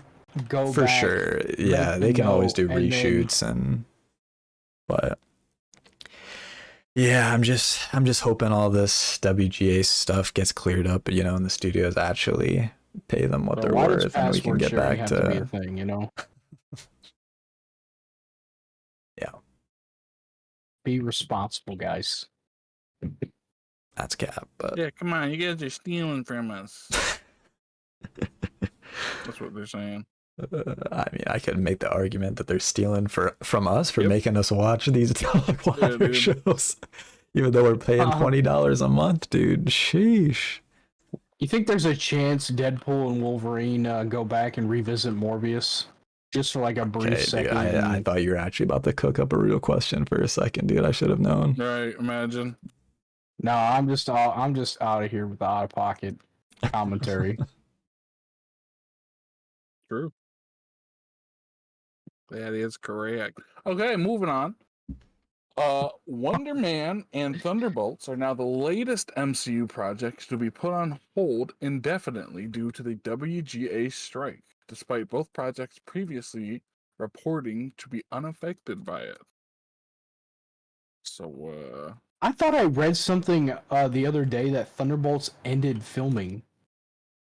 God, no. They were incorrect. They were supposed to start either next month or in July, but now that's not going to happen, or at least until, the WGA strike ends. But yep, pretty unfortunate, but we'll see. Maybe all will work itself out really soon and the strike will be over, but Yeah, we'll see. That's probably But, copium, if I'm being real with you. On But some lighter, more positive news, Mhm. Scooper Alex from Cosmic Circus claims that Marvel's gearing up for an even bigger slate reveal than last year at the upcoming San Diego Comic-Con in July. However, it's being said that this will depend on if the WGA strike is still going on. But by the time the panel happens, we shall see. Let's hope not. But yeah, yeah, so got this a built-in was excuse. right, dude. This was his exact statement right here, I guess, on Twitter. But yeah, he just says Dude, if the strike you continues. Go ahead. I'm sorry, I was just gonna say, can you imagine if that whole Marvel news started off with Hugh Jackman coming out in the Wolverine costume, Oh my god. teasing Well, just a little they bit of never footage would, of banter? Oh my lord. Yeah, people would Fucking, definitely that would go be the crazy whole for panel that. right That's there. for sure. Just end it after that. That's it. Great 10 out of 10 Sheesh. experience. You're not But wrong. anyways, one can hope. Yeah, I don't. The thing that's like, I don't really know what he means by this, but he said that if the strike continues, Marvel will find another way to move forward with the announcement. So I don't really necessarily know what he means by that. I don't know Marvel Direct. will kidnap their family. yeah, imagine. Maybe that could mean that they'll just like save everything for D23 in September. Great. Here we go. Again. But I don't know. I don't really know what that could mean, but you know, hopefully we don't have to worry about that and everything will be worked out by the time Comic-Con rolls around, but we'll see. But the fact, I mean, a bigger slate reveal than last year is pretty wild though, because they revealed like what, like the next 3-4 years at Comic-Con last year, so I don't really know what that could mean, but we'll see. I don't think they know what it means. True. We're gonna say some stuff, we promise. Yeah. Psych! Pulled a mat right under you. Alright, well, hopefully that's good news. But Yes. we're gonna talk a little bit about a good movie. A recent TV spot has surprisingly revealed that the upcoming Across the Spider-Verse film will cross over with the Venom universe in at least one scene. Alfred Molina's return as Otto Octavius was also hinted at in another recent TV spot for the film as well. So yeah. Yeah, so very quick, I will play those 2 clips in question for the stream for anyone that's interested. And again, you know, if you're just trying to go in fresh with literally absolutely no spoilers whatsoever of what could happen, then Not what we do here. Just yeah, kidding. I would recommend maybe skipping ahead or pausing the video for a little bit. But yeah, this is the first one. What do you want? I'm robbing you because I'm a bad guy. As you can see, the Spot just shows up in the Venom universe, and what's her name? Is it Miss Chen? Miss From Venom, like he just shows up in her store I'm robbing you and 'cause I'm a bad it just robs her. But yeah, I don't really know why they chose to reveal this. I mean, maybe it's like not that big of a deal in the movie itself. It's like a marketing ploy or yeah, something. like maybe Could they. be. I'm sure they have some like even crazier stuff sure. that's gonna be Sony in the never fucks movie. anything up. But yeah, I thought it was very peculiar that they decided to reveal this in a TV spot.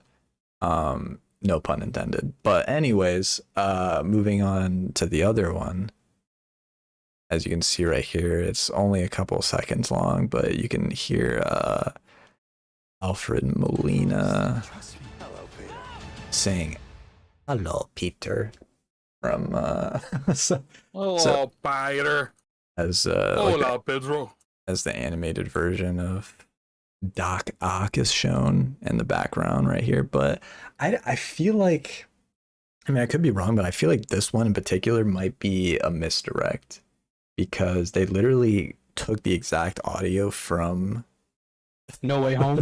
yeah, from No Way Home and overlapped it with, just some like random footage animation. that's going on. So I feel like that might be a little bit of a fake out. Like he's actually not going to be in the film, but they, want people to think that he might be. But I don't know.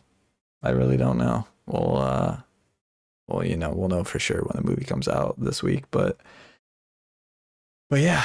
And the very last thing too that I want to show you guys is see this just goes to show you that Spider-Man fans, myself included, definitely huff the copium quite a bit when it comes to leaks and rumors and whatnot, because they revealed or they released this poster right here for the movie, and people are like swearing that this Spider-Man right here in the background is actually Tobey Maguire's. Yeah, Tobey Maguire's Spider-Man in animated form, and thus confirmation that he is going to appear in the movie as like an animated version of this character. But to be honest with you, I mean, this could literally be anything. Like, there was a hot take of, I'm gonna say probably months back, that didn't there was some kind of news that said like Tobey Maguire was coming back for other projects. I mean, yeah, if that's the case, I mean, yeah, I could definitely see that showing up in this movie would be one of those projects. yeah, I think that was for Marvel, like MCU related stuff, that rumor that you're talking about. But I mean, yeah, he could easily just show up Plug in and this play, movie as baby. well. Like there's All day. nothing preventing him from doing so. But as it relates to this poster specifically, and this potentially being Tobey Maguire's Spider-Man, yeah, I mean, I can see it a little bit for sure, but I mean, to take this as absolute confirmation that this is Tobey Maguire, I mean, yeah, I just don't know. It doesn't look clear enough like him to me, but yeah, I just thought I'd throw that out there. Huh. Well, that's kind of it, right, for Marvel stuff? Yes. Okay. Moving on to some DC news and rumors. The Penguin series has now been put on hold indefinitely due to the WGA picket line strikes outside the set. Trying to get Danny not DeVito. surprised? Upset? Yes. Surprised? No. Yeah. But yeah, that's essentially it. Yeah, there's not really much else to say about that. Your But day ruined. sheesh. Moving on. Nicholas Hoult is now said to be the only actor in consideration for Lex Luthor in Superman Legacy, which I'm okay with. Yes. Like Scooper Daniel RPK claims that Brainiac will appear in the film in some capacity as well. Be interesting to see that they do Brainiac first. Yeah, I don't really, well, once you read the next story, we'll talk a little bit more about it, but it's kind of getting a little wild, to say the least, but as to like who could potentially show up and who's the actual villains of this movie, but I'll let you do your thing. Okay. The DCU leaks Reddit page moderators have revealed that according to the verified sources, the Authority will be the main antagonist of Superman Legacy. They also claim that a Clayface spin-off film by Mike Flanagan is in early development and that Damon Lindelof is attached to the Lantern series. But the Authority, we talked about that, right? Didn't we? So we talked about there's a rumor going around that there's going to be a movie of Superman versus the Authority, but now they're saying that that's going to be like merged into Superman Legacy. Like the Authority and Superman are going to go like head to head in Superman Legacy now. But I don't know. I mean, I guess Lex Luthor and Brainiac are just going to be like in the background. I don't know, like Eating side their villains. popcorn and kind of just watching. That's what I'm saying. Like, I feel like I don't really know. I feel like it's just getting a little bit convoluted at this point. It's like I don't know like what the roles are. Like I don't know like who the true villains are going to be of the film. But I mean, based off the information we have, I'd imagine like let's say the Authority are like the main antagonist, right? I feel like Lex Luthor might be the guy that's kind of like pulling the strings in the background. You know what I mean? Like maybe he like kind of pits the Authority against Superman. You know what I mean? Um, and then as to how Brainiac might fit into the equation, your guess is as good as mine. I mean, maybe he's just like an AI or something like in the film, and then by the end he, actually becomes Brainiac or something like that. I don't know. Like I said, it's all speculation at this point. Like none of this is, even remotely confirmed 100% yet, but I guess we'll find out. But there's definitely some interesting possibilities, though, for sure, from what we've been hearing so far. But sheesh. Okay. We got Jacob Brooks with the subscription. Thank you.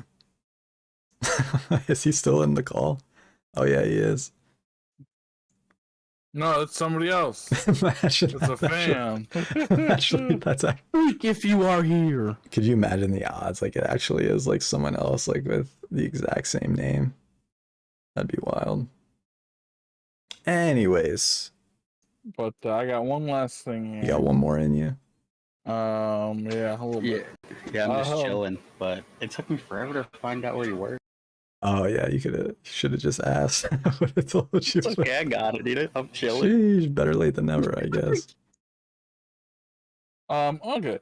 Scoopers, Can We Get Some Toast and My Time to Shine Hello have both claimed that the final theatrical version of The Flash will have many different scenes at the early cut currently being shown, including an entirely new ending. I suggested that would be the case. They also claim that Ezra Miller will not be returning as the Flash in the future, as he will become trapped in George Clooney's Batman universe by the end of the film, according to them. Yeah, I don't. So before we get further into that too, I have to put another spoiler warning on here because they also revealed, quote unquote, what they say is going to happen in the end credits scene. And if you've been following the podcast, this isn't really anything crazy new. Like we did talk about something similar to this potentially being the case a while back. But there's always a decent chance that this is actually going to happen. So if you don't want to know, what the end credit scene might potentially be, then yeah, definitely just mute or skip ahead in the stream a little bit. But with that being said, as we scroll down here, he basically describes the end credits scene is going to be, and I'm assuming this is going to be after Barry gets trapped in, George Clooney's Batman universe. They said it's going to show Arthur Curry, aka Aquaman, and Barry talking in a bar about Batman seemingly putting an end to the Snyderverse. So this is like the least detailed description ever, because like I don't know how just them talking in a bar about Batman puts an end to the Snyderverse, unless they're like talking like, hey, you remember Batman in the other universe that no longer exists type thing. Like I don't necessarily know like how that, how 2 + 2 = 4. You know what I mean? Like I don't know how this conversation is like a definitive end to the Snyderverse per se. I mean, obviously we'll probably know once we see the film, but in the context that it's in, but yeah, I don't know. That's what they're claiming the ending of this movie is going to be, but as always, we'll have to see for ourselves once it comes out. But you guys have any thoughts on if this turns out to be the case? I do not. I mean, I've heard so many different things that like I honestly at this point until I see it I couldn't tell you. Yeah. I do think that it's There's interesting been more that talk about they're a movie that hasn't come out yet. Like yeah. I do think it's very this is what interesting. happens, I swear. Right. That they're so adamant on I mean, to be fair though, they did correctly predict the Nicolas Cage cameo as Superman in the film, because the director himself literally said that that was true. Why he said that, I mean, I have no clue, but so you know they did at least get one thing right before about the movie. So yeah, I don't really know how that's all gonna, you know, tie together, but we'll have to see.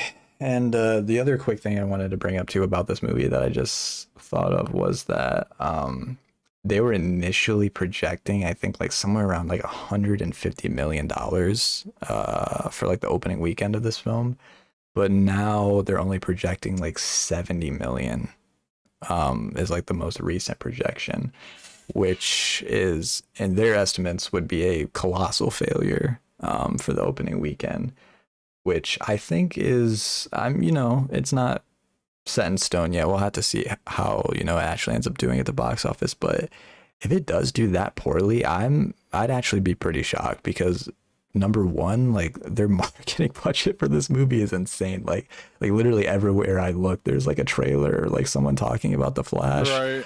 And number two, like the review, like the early reviews so far have like actually been like pretty good. Like they haven't been as good as like we were initially hearing like earlier this year, like, oh, this is gonna be the best superhero film of all time type thing, but they're still like been pretty good nonetheless. So yeah, I mean, if this is true, I'm actually kind of shocked as to how like more people aren't as interested in seeing the film. Maybe it's something to do with Ezra Miller and, you know, their whole situation going on, you know, outside of you know, the film industry, I guess. But I don't know. I guess we'll have to see. But yeah, with that being said, do you guys have any last remarks? Anything you want to say about that or any of the DC or Marvel stuff before we move on? Not really. All right. No. Say less. Well, the very last segment that we have is video games. And there is actually quite a bit of like pretty interesting developments that I am looking forward to talking about and seeing what you guys think. But the first of which is, you know, some people are a little bit kind of put off by the Call of Duty franchise at the moment. But it is now being reported that the next Call of Duty game coming out later this year is going to be Modern Warfare 3. Which is obviously going to be probably a continuation of Modern Warfare 2, which came out last year. Which is a remake of a game. That Exactly. But even more interesting enough, apparently they are, well, first of all, we have to go back even further. Did they not say that they were skipping this year? Yeah. Am I tripping? They out of all their projects, they were firm that there wasn't going to be any more back-to-back releases. That's what I thought. They were going to have an on-year, off-year, on-year, on-year with however many fucking studios are in the pot. That's what. But I mean, who knows what to believe, because this current game, Modern Warfare 2, they said there was going to be a year 2 related content. I mean, that was to be the placeholder for no COD for that year. But I mean, it seems like in a matter of seconds, all that stuff was scrapped. Yeah, fuck it. We're just going to go on our own account here and just start fucking releasing things left and right like they have been like the good old days. So yeah, we'll see. I was just like baffled because I was like, wait, did they not say that they were getting rid of like the yearly release method for Call of Duty and doing like every other year? And then they were like, hey, yeah, by the way, we actually have a game coming out later this year. It's probably going to be Modern Warfare 3. I was like, okay, I mean, I guess, but And then going along with that, they did also apparently confirm that there is going to be a zombies mode in this game, but it's not going to be a round-based traditional zombies experience. I guess it's going to be more in line with the outbreak mode from Cold War.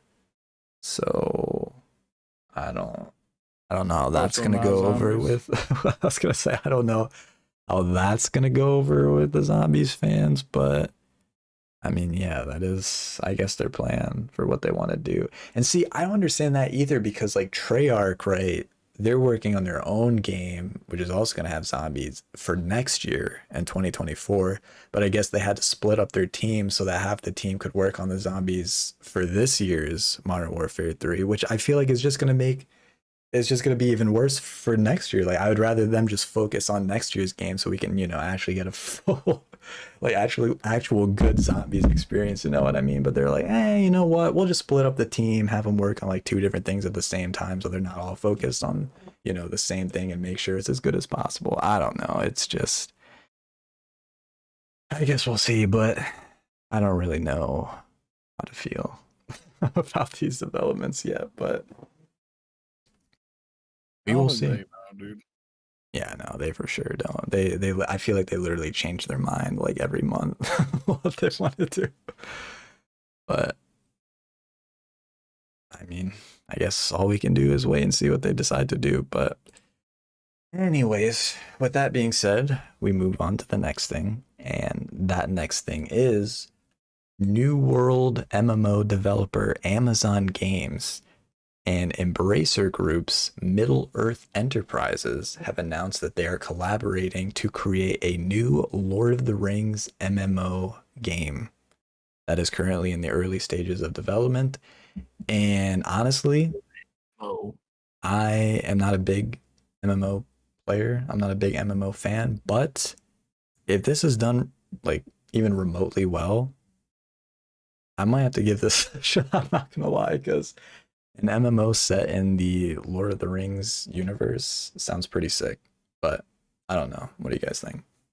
Yeah, I mean, it could be cool. I just know that New World kind of fell off after a couple months. True.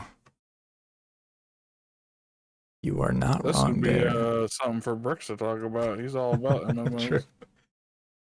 Yeah, I will say though, I will give it to him. Like when New World first came out, I'm not gonna lie, I was actually heavily considering playing the game because it did look pretty fun.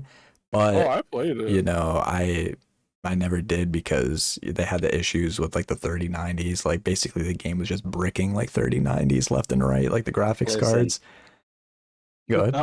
You subscribe to Brooks.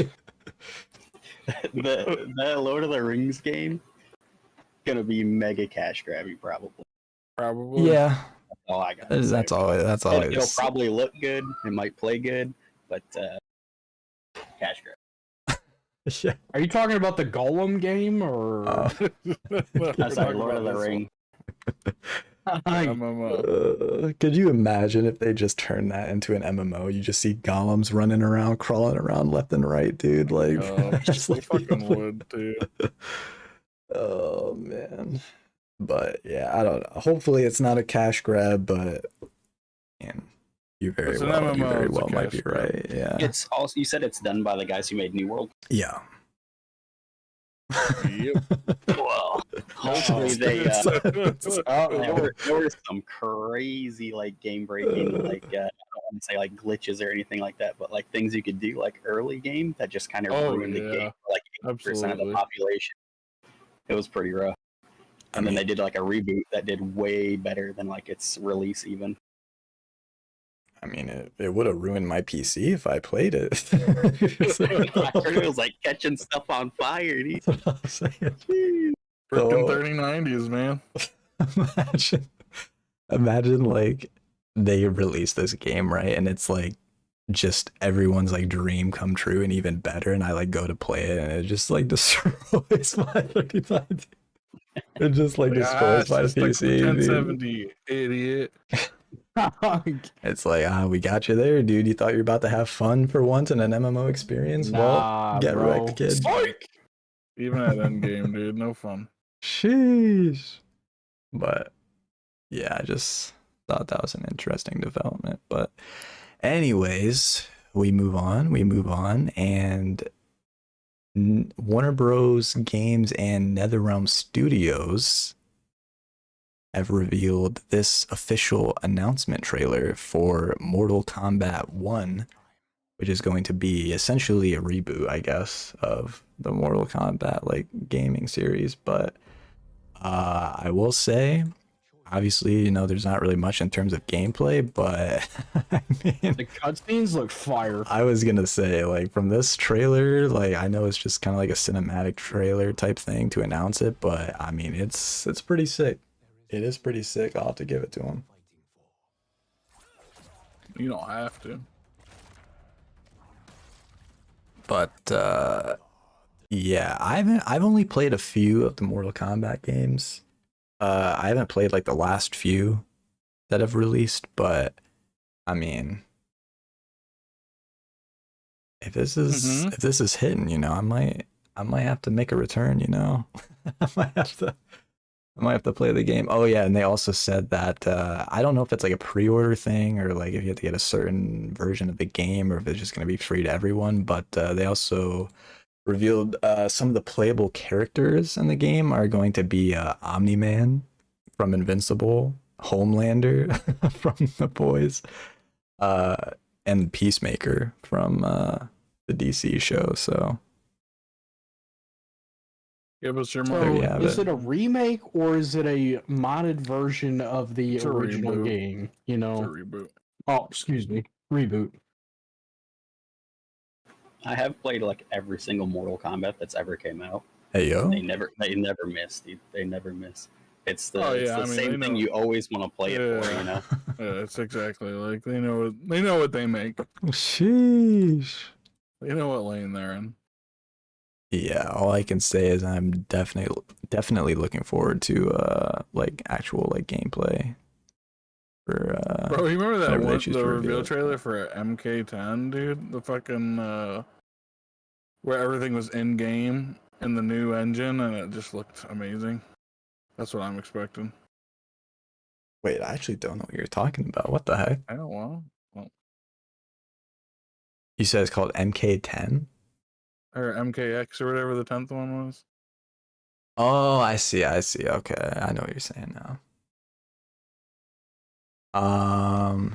Yeah, They hopefully. had that Hopefully we'll see. rap song with Wiz Khalifa and people got mad because it was rap. Okay.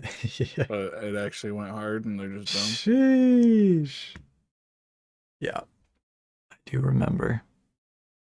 But anyways, moving on to the next thing. So apparently, according to a like a press release issue that was issued alongside like their yearly earnings report, and I mean, here's the full quote here.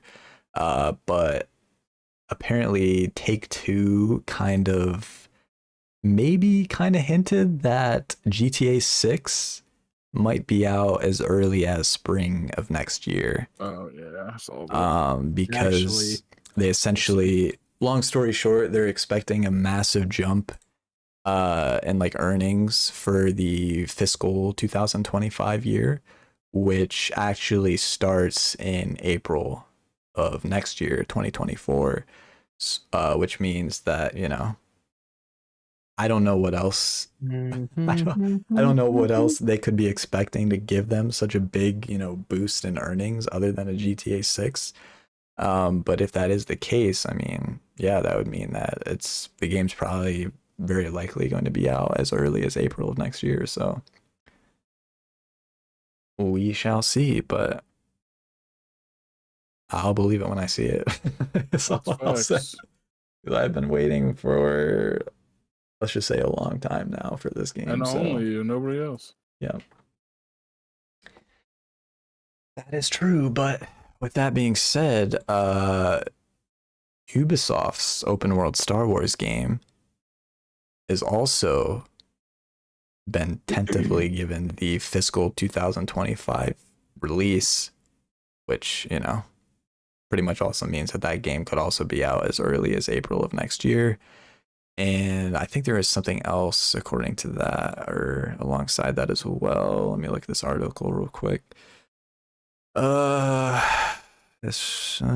news comes shortly after Ubisoft announced its biggest ever operating loss that was mentioned at the time. Another large game would join Assassin's Creed Mirage and Avatar Frontiers of Pandora in the next 12 months, which, you know, would be basically from now until May of next year. So unless they have another big game up their sleeves that we don't know about, Bully again, 2. probably going to be their Star Wars game. So we don't really know a whole lot about the game other than the fact that it's going to be a like a MMO, or maybe not an MMO, but an open world Star Wars game that has multiplayer elements. And that it's being rumored, I guess, to be similar to that of No Man's Sky in terms of like exploration and whatnot. But yeah, I guess we'll have to see, but definitely could be pretty cool. That's for sure. That's for sure. And now we get to probably something that's been talked about the most in terms of, you know, the video game side of things recently, and that is the official gameplay reveal for Spider-Man 2 from Insomniac, coming to the PS5 in the fall of this year. And I mean, it's 10 minutes long, almost 11 minutes. Obviously, we're not going to watch the whole thing, but if you have not seen this, I would definitely recommend watching it, unless, you know, you don't have a PS5 or intend on getting one. Then there's really no point in watching it, because yeah, you're not gonna be able to play it. But anyways, yeah, I right mean, now, is it only set for those specific platforms? It's not coming to PC.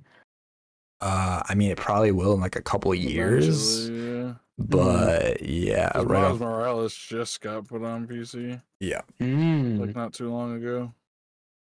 but yeah, no, it'll be, I'd say, at least 2 years at the minimum before it would come out on PC. But yeah, for now, it's just gonna, or at least when it first launches, it's just gonna be a PS5 exclusive. So, but I mean, yeah, the gameplay, honestly, I mean, my expectations were high. my expectations were very high, and honestly, like, it's, to say that it matched my expectations is saying something. So it looks really fun. But Yeah. if you guys don't have anything else to add, we'll move on from that. And Bungie, if you don't know who they are, they made the first couple Halo games. They made the Destiny games. They made, that's actually it. That's all I got. I don't know what else they made, but yeah, obviously very successful gaming studio. And they recently announced that they are developing a new game called Marathon, which is going to be a PvP extraction shooter. So kind of, I mean, I guess basically think like Tarkov, but, you know, more in line with like the aesthetic and like graphics of something like Destiny or Halo type thing. Yeah, I mean, they let me see if they, yeah, here is the this was like the little documentary thing that they made, that they had the reveal trailer on here, but apparently they don't. And I guess this right here is a little bit from the trailer that they released, but have you guys seen it? Do you know what I'm talking about? I have no idea. What? I didn't even know that was a thing. For which one? For Marathon? Bungie's, yeah, they're... yeah, no, I don't think it actually, we talked about it, but I don't think I actually watched it. Oh. Well, they're showing a little bit of from like the trailer they released in this video right here, but yeah, I mean, like the art style looks really cool. It seems like, it's gonna kind of be more of like a Oh yeah, no, I remember. Okay, I'm sorry. yeah, no worries, no worries. It looked really like yeah. Sorry.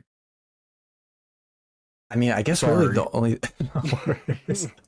The only thing I can really add is like it does look really cool, and I do have high hopes for the game, obviously since it's Bungie, but we have seen attempts at like a futuristic kind of like, I don't know, I can't think of the word, but like a futuristic version, I guess, of like an Escape from Tarkov type game, and they have all pretty much fallen flat. Like there was More orders. I mean, it's still early access, and it's only you can't play it all the time. right. But that was pretty good. Is it like a futuristic extraction shooter? I don't know. I've never Yeah, heard of it's the in game before, but space. okay, Yeah. okay. Interesting. I'll have to look into that. I've never heard of it before, but because I know I can't think of the name off the top of my head, but there was one that I tried out. It was free to play. I think it still is. But like, dude, people were hyping up that game so much before it was released. It's like, oh, dude, it's gonna be exactly like Tarkov, just futuristic. This is gonna be sick. And people played it for like a day and then realized how dog water it was and never played it again. Sounds about right. So I don't think that will be the case for this game, just because of the studio's track record. But yeah, I'm definitely really looking forward to it.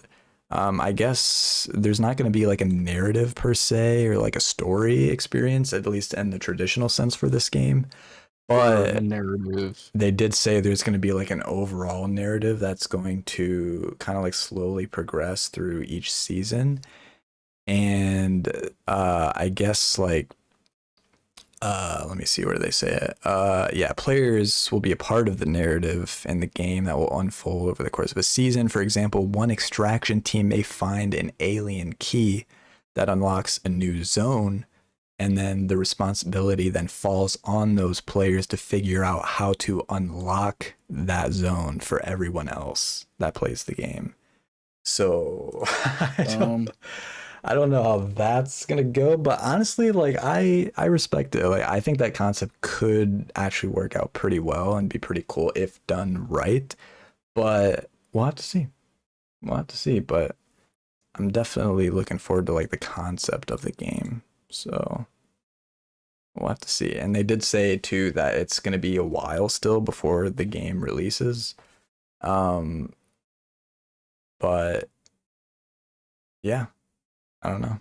I guess we'll just have to wait and see for whenever they decide to reveal actual gameplay for it. But anyways, with that being said, we have a little bit of unfortunato news. And that news is a lot of people were kind of shocked / disappointed that Naughty Dogs did not reveal anything for their The Last of Us multiplayer game at the recent PlayStation showcase, which almost everyone thought that they would, but they just ended up skipping, did not show anything at the recent showcase, and people were like, okay, like what's going on? Like, is the game still happening? Like, we haven't heard anything in like years. What's happening? And they since released this statement saying that No, we're not. yeah, no, they're essentially not, but no, I'm kidding. They said, we're incredibly proud of the job the studio's done, yada yada yada, but as development has continued, we've realized what is best for the game is to give it more time. Imagine. But no, they also said, though, a little bit of good news. They give us some bad, but they give us some good news as well. They said that the team will continue to work on the project as well as other games in development, including a brand new single player experience that we look forward to sharing more soon. So is that another single player The Last of Us game? Is it going to be something else? No idea. It seems to be there. Because, I mean, they did the Nathan Drake shit, Uncharted. Yeah. And then they did Last of Us, and they're both that kind of game. True. Plus, And I mean, like, why like change the formula when you're perfect at it? Like, right? they're one of the best like single player campaign game makers that exist. Yeah. Like, they're up there with Rockstar when it comes to like Oh, making for a single sure. player Yeah. experience. Yeah. No, all of their single player games are just absolute hits. Yeah. But yeah, I don't know. Plus, I wonder if like the success of like the show too, like The Last of Us, I wonder if that's like cause them to be like, you know what, we'll make a third game. We'll make another game. So, you know, I'm pretty sure they can keep making guy that wrote and made the original game said he has like a third script written. Oh, I'm sure he does, yeah. But It's probably just a studio thing. sheesh. We'll have to see, but a little bit of extra additional information about that is or about it too, according to Bloomberg. They said that the quality and long-term viability of the much anticipated The Last of Us multiplayer game has seemingly come into question. Sources claim a small group remains on the project while the company reevaluates the direction of the game. For what? What game, sorry? For that the multiplayer The Last of Us game. Factions. Yeah. And then they further know the game has not been canceled at this time, but many of the developers that were working on the project have been moved to others within the company. So yeah, that's the biggest thing for me. Like, sure, the statement, like they're saying like, oh, it just needs more time, yada yada yada. But if this is true, that like the current team working on the game is like only a fraction of what started working on the game, and they're just like, yeah, we're gonna only have a couple people working on this now because, you know, we're gonna move a lot of these people to work on other games. I mean, yeah, to me that's basically them saying that they don't really put too much stock into this game anymore. But we'll see what happens. But honestly, the longer that this goes on, the longer it goes on and the fewer updates we get on it, yeah, I would be shocked if this game comes out, to be honest with you. Or, you know what, to be honest with you, if the other single player game that they're working on ends up being The Last of Us 3, just wait and merge that with that game. Oh, for sure. You know what I mean? Like, just have that be like a multiplayer aspect of, you know, The Last of Us 3 or whatever it's going to be called, you know? So, I don't know what they're going to do, but we'll find out. Anyways, to close it out, we got a couple of kind of like gameplay or just like announcement trailers for a couple different games. The first of which we'll look at is this game called Phantom Blade Zero. I don't know if you guys have heard or seen anything about this game, but this, I mean, it looks pretty good. Looks pretty good, I cannot lie. I guess it's gonna be, you guessed it, a self-proclaimed Souls-like game. As you know, it's seemingly more and more games are just attaching as a you know, in the description for their games, because everyone likes the Soulsborne games. They're like, oh, you know, if we say it's a Souls-like game, maybe people will be interested. But yeah, no, it definitely looks pretty cool. Let's skip ahead a little bit to some actual like gameplay, but yeah, it's kind of like a samurai like sword fighting type game. I don't really know how best to describe it, but it just looks cool to me. Let's see while that plays. Let me see if I can see if they have any other information about the game, but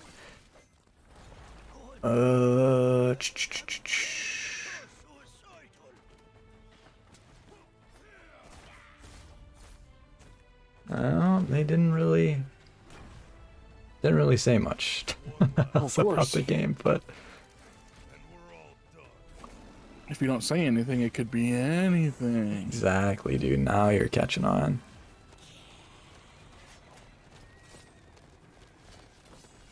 But yeah, like this fight right here when you're just like in the horse carriage or whatever, and you're just like fighting like two guys on horses on like the sides, like with swords. Like, I don't know, it just looks very cinematic, pretty cool.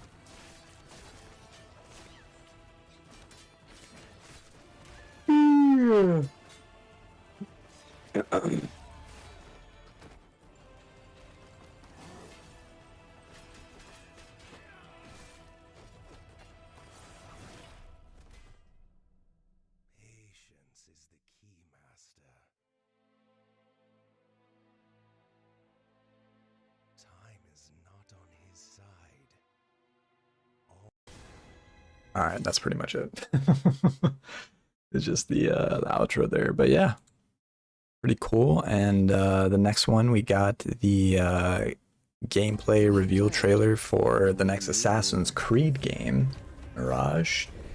And yeah, looks pretty cool. Again, like the Mortal Kombat series that I mentioned earlier, I have not played the last couple Assassin's Creed games, but I mean, it does look cool. I'll have to give it to them. But alongside that, they revealed that the game is going to release on October 12th later this year. So finally got a release date for that. And if you want to, you know, finish watching the rest of the trailer, you can look it up. And now we get to our last two things. The first of which is Lords of the Fallen, a game that I have been looking forward to ever since they first announced it. They revealed an extended gameplay reveal trailer, which they say extended, but it's only 4 minutes long, so you know how that goes. But yeah, it looks really cool. And they also confirmed that the game will release in October of this year, so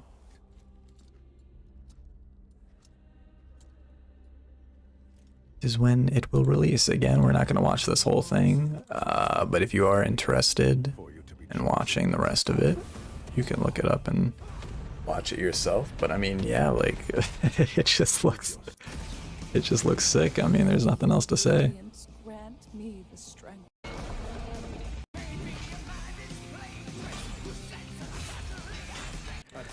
And I can't remember if I mentioned this, but it is going to be multiplayer.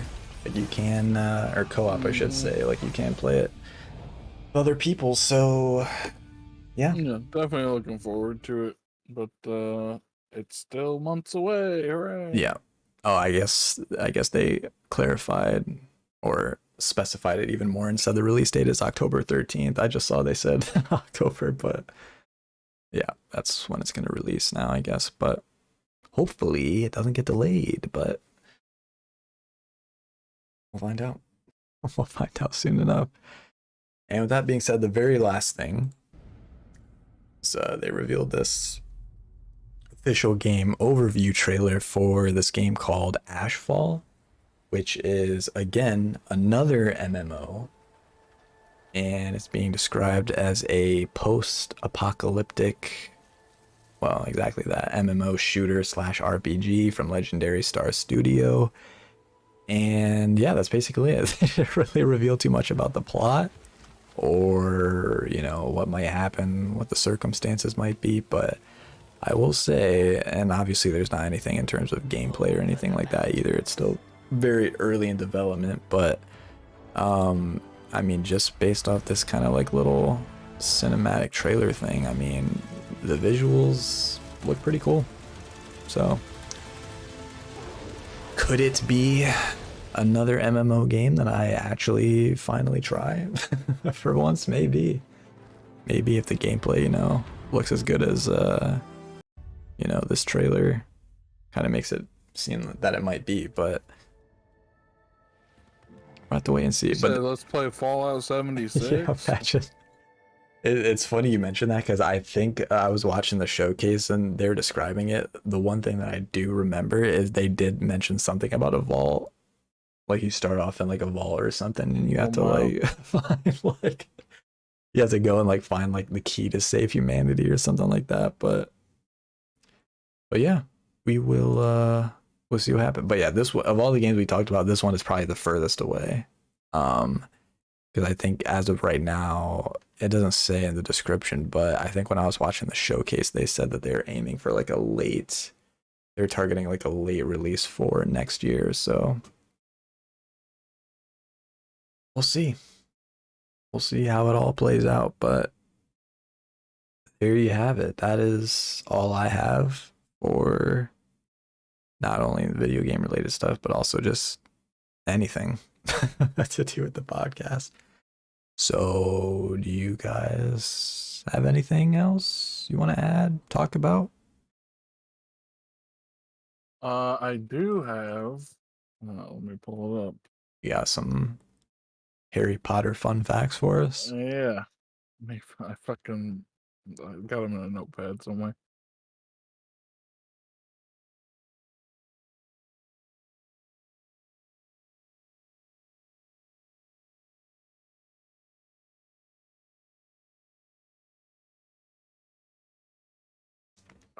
I'm sorry. I got so many notepads. They're from work. Worries. No worries. Well, yeah. Well, Here we oh, go. go ahead. Go on. Sorry. A little less. It's more of a what happened kind of thing. But Mhm. originally, in Harry Potter and the Order of the Phoenix, which is the 5th film, Arthur Weasley was originally supposed to die instead of Sirius. So that would have definitely changed a lot of things Interesting. Yeah, it would have. in the story. That was one I didn't know, so I wrote it down. Huh. Because that was like, damn. Because like Arthur Weasley's like the only father figure he has that doesn't die. Right. Yeah, that would have been interesting. Would have changed things up a little bit. I guess I wonder how much it would have changed things up if that would have happened, but interesting. Well, there you have it. That is it's gonna conclude things for today's podcast. The next podcast will be in 2 weeks, either Sunday or Monday, like normal. And yeah, I don't know what. Well, obviously, Across the Spider-Verse will be out, so I'm sure we'll all have our thoughts and opinions on that movie for the next podcast. But other than that, I don't really know. I know there's a couple other video game showcases this upcoming month in June. I don't know if it's like towards the first half or the second half of the month, but we might have some more pretty interesting video game related stuff to share as well too for the next podcast. But I don't know. We'll have to see. We'll have to see what news comes out. But with that being said, for anyone that watches, it would be greatly appreciated if you like the stream.